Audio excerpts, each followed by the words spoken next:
Next up, we have Bryony Reynolds, who is a graduate geotechnical engineer based in Sheffield with a background in geology and environmental management. And today she's going to talk to us about shaping the land, how centuries of mining have altered England's landscape.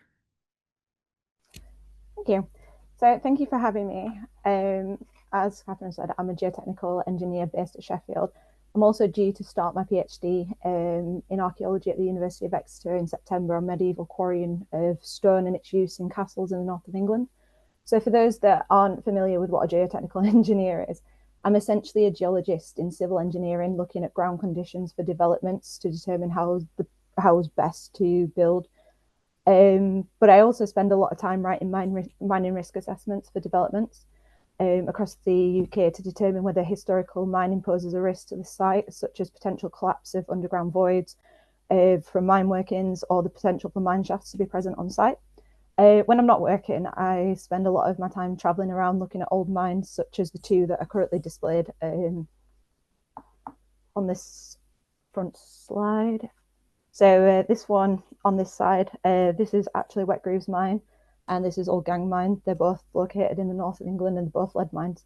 So through both my professional and personal life, I see a lot of how mining has influenced the landscape, which I will share within this talk and give a brief overview of how mining has altered the landscape and how restoration continues to reshape the landscape.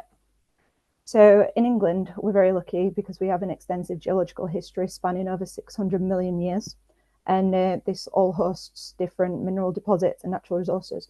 So understanding the geology actually helps us understand what was likely mined and where. So the oldest rocks in England are generally up in the Lake Districts, which consist of slates, volcanics, granites and limestones. They are also rich in iron, lead, tin and copper ores. And then as we progress towards the southeast, we start coming into carboniferous limestones. We've got millstone grit. We've got coal measures, which consist of mainly siltstone, mudstones and sandstones. We come through into this pink unit here, which is Permo-Triassic sediments, which are sandstones and conglomerate. So these actually over here typically have copper deposits, so Alderley Edge.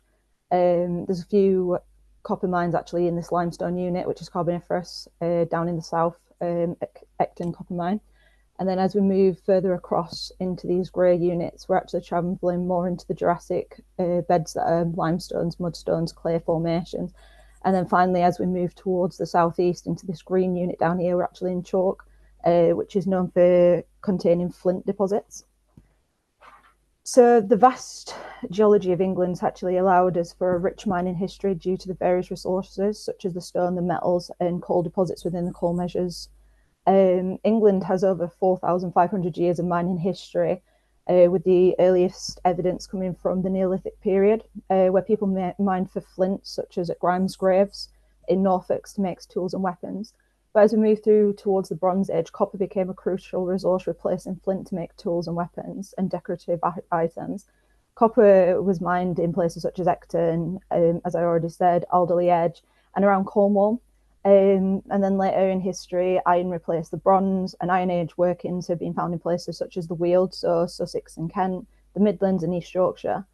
Through the Roman period, lead mining continued in places such as the Mendip Hills in Somerset, Peak District, Yorkshire Dales, and it was used for plumbing. And some of the galena, which is the lead ore, actually contained silver, which was extracted to make coins.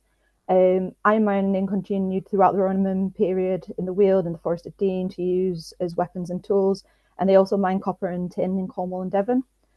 And then as we move into the more medieval and early modern mining, lead and iron continued to be mined, but this period also saw the emergence of coal, particularly in the north of England. From the Industrial Revolution to the 20th century, coal mining peaked and was predominantly in the northeast, Yorkshire, the Midlands, and iron was still being extracted from places like Cumbria and the Midlands. However, by the 21st century, most mines had closed.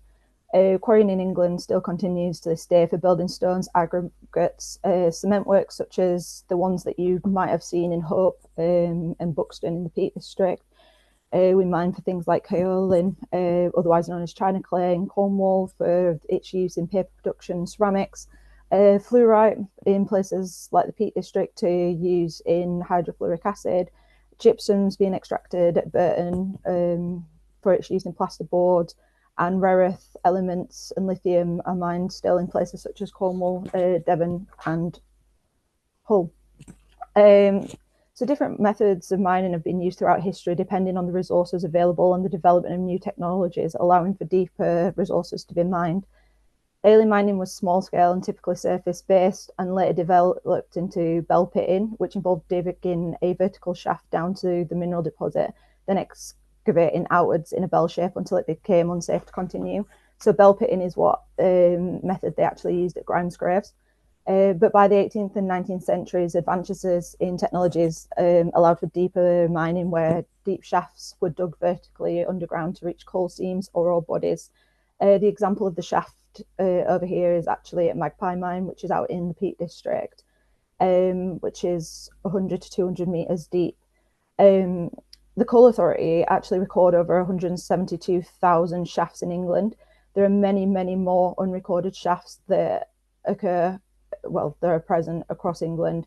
And this is because they only needed to be accounted for and logged and have a record after 1872 when the Mining Act was introduced.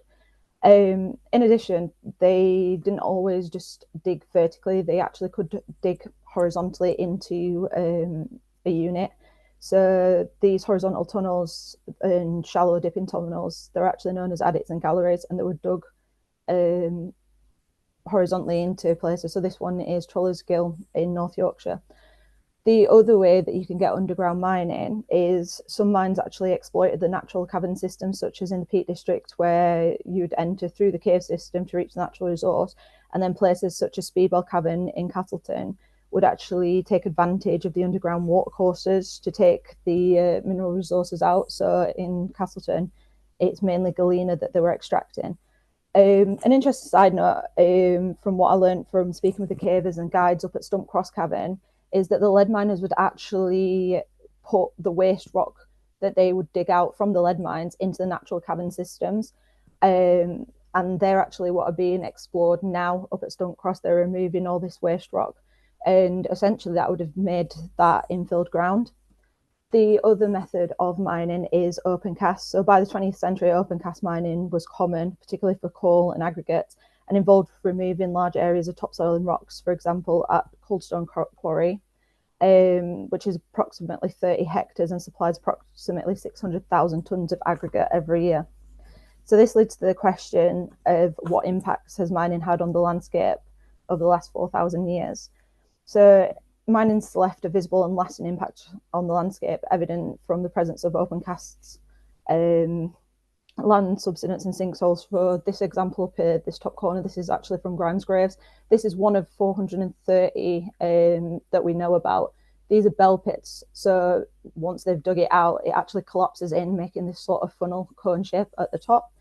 Obviously, we've got the adits, as seen here at Disher Force, which has actually got a river flowing out of it, which is showing that it's probably altered the groundwater courses as it's flowing out. We've got rakes, which are straight-ish hummocky topography, which were caused by collapsing or medieval pick marks. And we've also got build-up of areas. So this is actually a railway, an old mineral railway running through Cumbria, which has created made ground.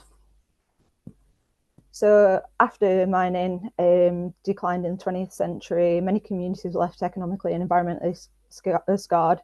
Mining were abandoned, and many of the places were just left as they were, as evident from Wet Grooves and Old Gang Mine on the first slide.